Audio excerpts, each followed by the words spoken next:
प्रिय विद्यार्थियों, नमस्कार। आज हम आपके रुचिरा जो आपकी पाठ्य पुस्तक है उसके पहले पाठ सुभाषितानी को लेकर आपके सामने प्रस्तुत हुए हैं। तो आज हम आपकी कक्षा 8वीं का जो रुचिरा तृतीय भाग है उसके पहले पाठ को पढ़ते हैं, शुरुआत करते हैं। संस्कृत कक्षायां सर्वेषां स्वागतम अस्ति। जयतु संस्कृतम जयतु भारतम। अथ प्रारंभ करते हैं। सुभाषितम सबसे पहले हम देखते हैं सुभाषित शब्द का मतलब क्या होता है। सुभाषितम एक वचन में है, यहाँ बहुवचन दिया हुआ है सुभाषितानी। तो सु उपसर्ग पूर्वक भाषित शब्द जुड़ा हुआ है। सु का मतलब होता है अच्छी बातें, भाषित का मतलब बातें, सु का मतलब सुंदर, भाषित का वचन, सुंदर वचन या अच्छी बातें जो है वो सुभाषित कहलाते हैं। तो यहाँ पर इस पाठ में हमारी बहुत सी अच्छी बातों को हम पढ़ेंगे। सुभाषितम, पहले परिचय पढ़ लेते हैं इसका। सुभाषितम शब्द सु धन भाषित इन दो शब्दों के मेल से संपन्न होता है। सु का अर्थ होता है सुंदर, मधुर तथा भाषित का अर्थ होता है वचन, अर्थात सुंदर वचन या मधुर बातें। इस तरह सुभाषित का अर्थ सुंदर या मधुर वचन है। प्रस्तुत पाठ में सूक्ति मंजरी, नीति शतक, मनुस्मृति, शिशुपाल वधम, पंचतंत्रम से रोचक और विचारपरक श्लोकों को संग्रहित किया गया है। अब हम पहले श्लोक को पढ़ते हैं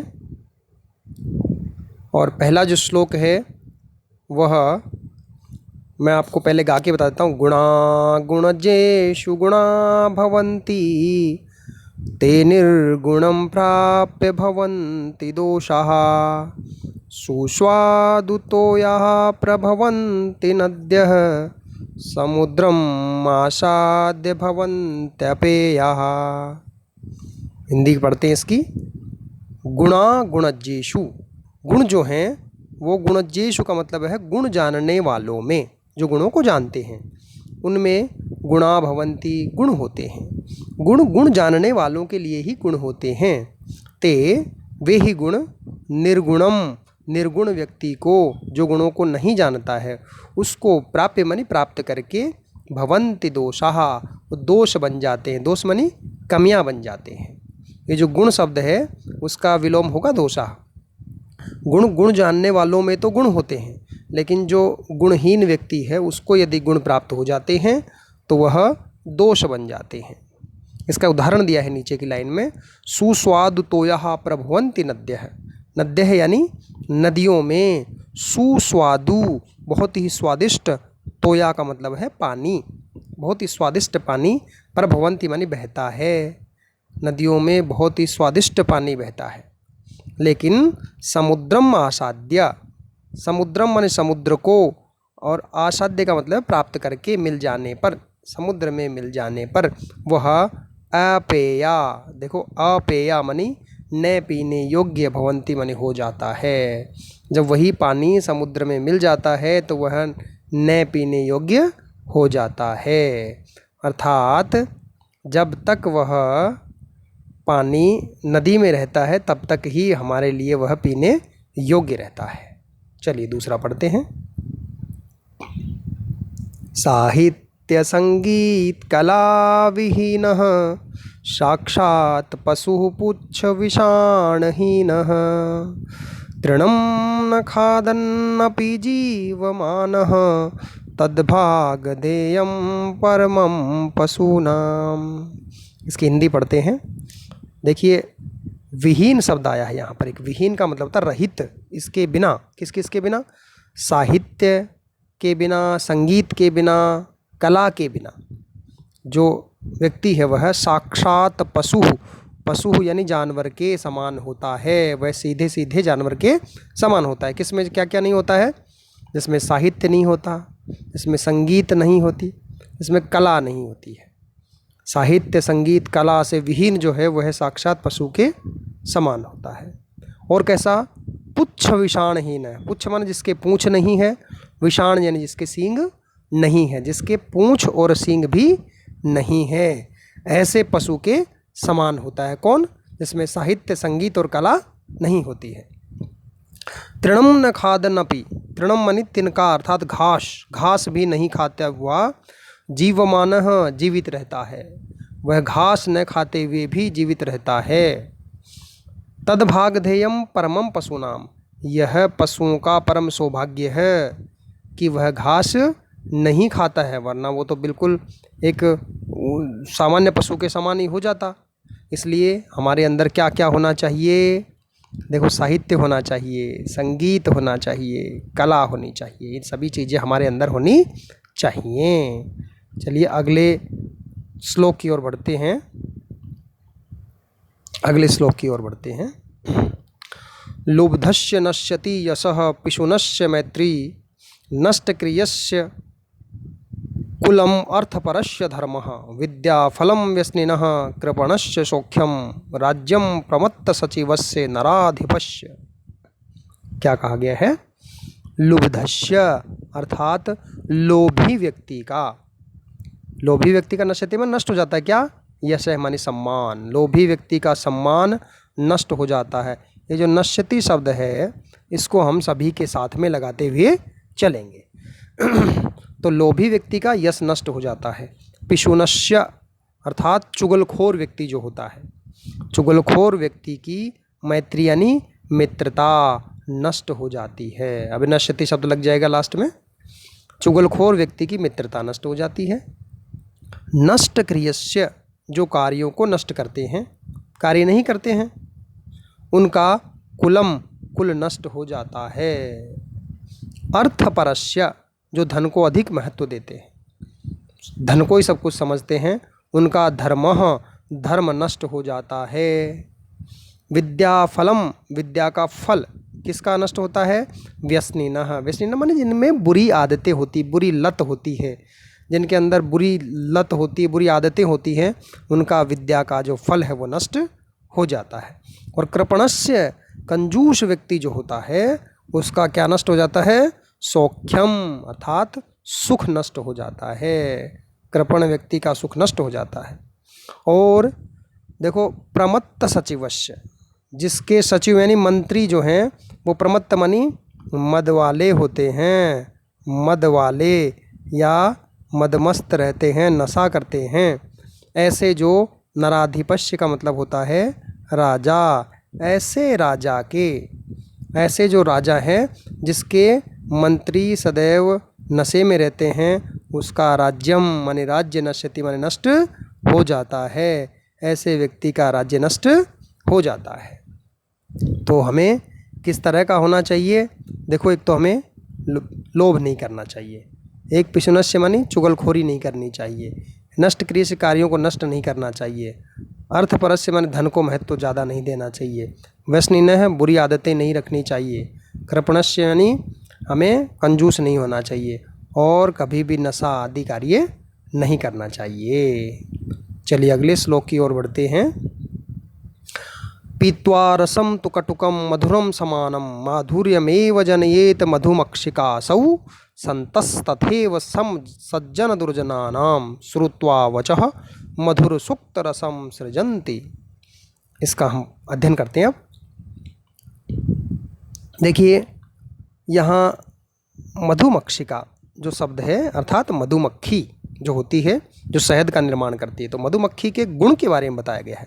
मधुमक्षिकासौ, जो मधुमक्खी है वह कटुकम मानी कड़वे रस को, और मधुरम मानी मीठे, रसम मानी रस को, कड़वे और मीठे रस को समानम समान रूप से, पीत्वा यानी पी करके, मधुमक्खी कड़वे मीठे रस को समान रूप से पी करके, माधुर्यमेव मीठा ही, जनयेत मानी पैदा करती है, बनाती है। मधुमक्खी जो होती है वह कड़वे और मीठे रस को समान रूप से पीकर केवल मीठा शहद ही निर्माण करती है, मीठा शहद ही बनाती है। दूसरी लाइन में पढ़ते हैं अब इसी प्रकार से। संतस माने सज्जन लोग जो हैं, तथैव उसी प्रकार से, तथैव का संधि विच्छेद होगा, तथा धन एव, तथैव का तथा धन एव, उसी प्रकार से ही, जिस प्रकार से मधुमक्खी जो है वह कड़वे और मीठे रस को समान रूप से पी करके केवल मीठा ही पैदा करते, उसी प्रकार से संतः माने सज्जन लोग, उसी प्रकार से सज्जन दुर्जना नाम, सज्जनों और दुर्जनों की बातों को समम माने समान रूप से, श्रुत्वा यानी सुन करके, सज्जन लोग जो होते हैं वो सज्जनों की और दुर्जनों की बातों को समान रूप से सुन करके, वचः यानी बातें, उनकी बातों को समान रूप से सुन करके केवल मधु सुक्त रसम, मीठी बातों का ही सृजंत यानी निर्माण करते हैं। इसलिए हमें सब लोगों की कड़वी और मीठी बातों को सुन करके केवल मीठी बातें ही दूसरों से कहनी चाहिए। इस श्लोक से हमें यह शिक्षा मिलती है। अब अगले श्लोक की ओर बढ़ते हैं हम।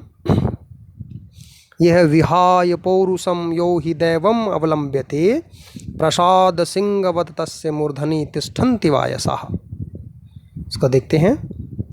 यो मानी जो व्यक्ति, पौरुषम अपने पौरुष को, अपने परिश्रम को, अपनी ताकत को, अपनी मेहनत को, विहाय मानी छोड़ करके, दैवम, दैवम का अर्थ क्या होता है?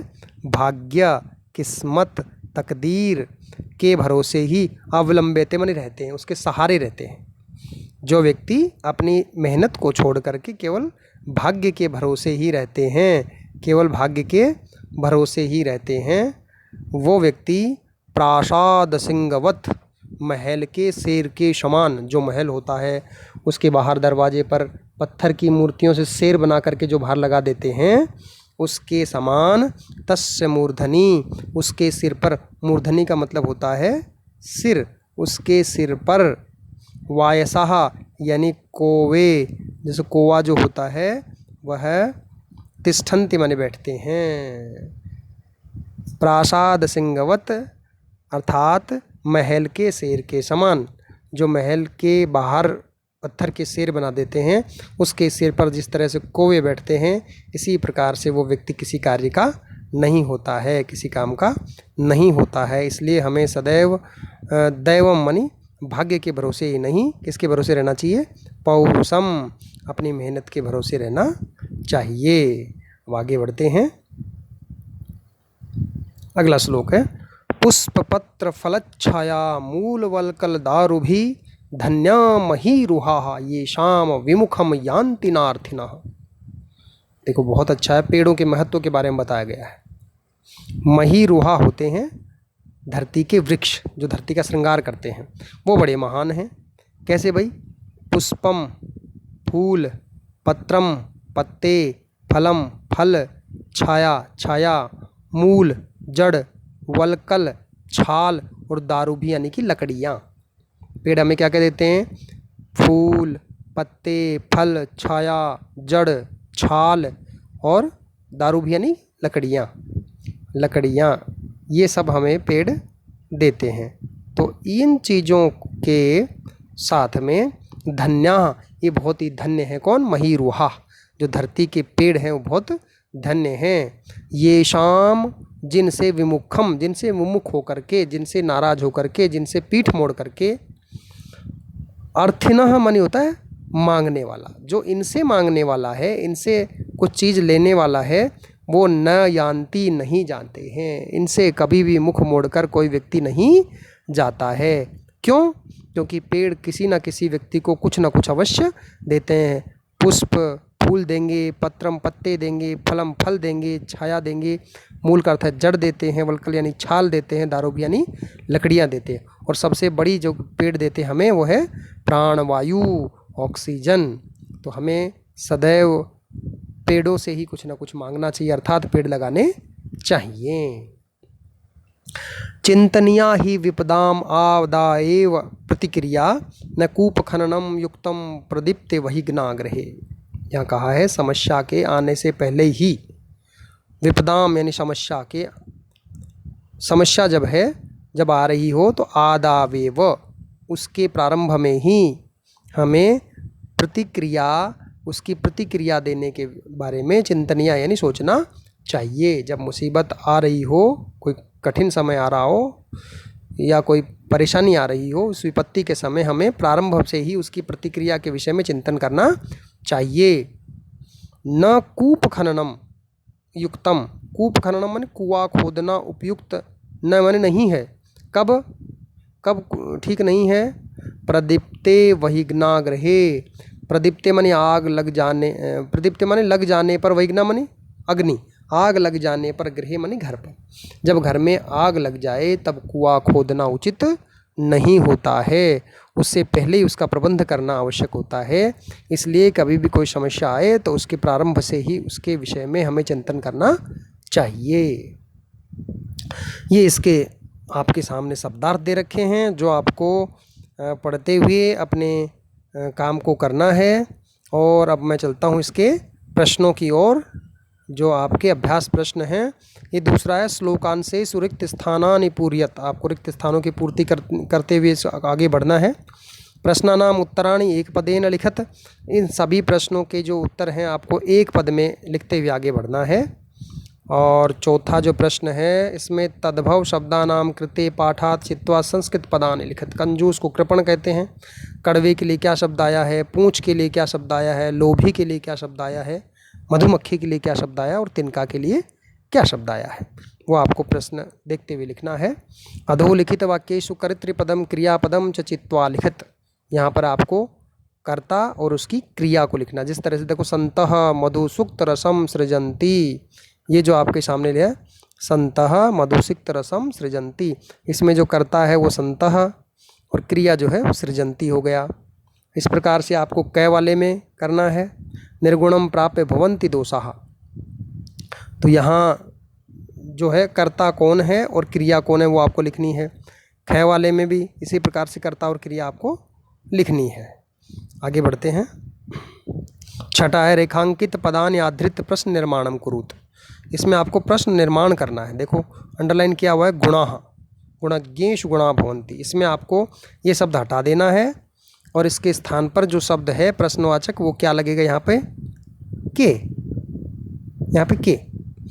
नद्यः दूसरा है, सुस्वाद तोयः भवन्ति, नदियों में स्वादिष्ट पानी बहता है, तो आप यहाँ पे इसके स्थान पर आ जाएगा कुत्र। फिर है लुब्धस्य, इसके स्थान पर क्या आएगा, कस्य। फिर है मधुमक्षिका, घ वाले में इसमें हो जाएगा का, इसके स्थान पर का माधुर्यमेव जनयति। और अंतिम है मूर्धनी, तस्य मूर्धनी तिष्ठन्ति वायसाः। तस्य कुत्र कर सकते हैं, यहाँ पे आप अपने प्रश्नों का ध्यान में रखते हुए इसको उत्तर लिखना है। फिर आपको सातवां प्रश्न है वो किस तरह से करना है, कि देखिए इसका संधि विच्छेद माधुर्यमेव, इसका संधि विच्छेद आपको लिखना है। यहाँ हो जाएगा माधुर्यम धन एव, ये हो जाएगा अल्पम, ये हो जाएगा अल्पम,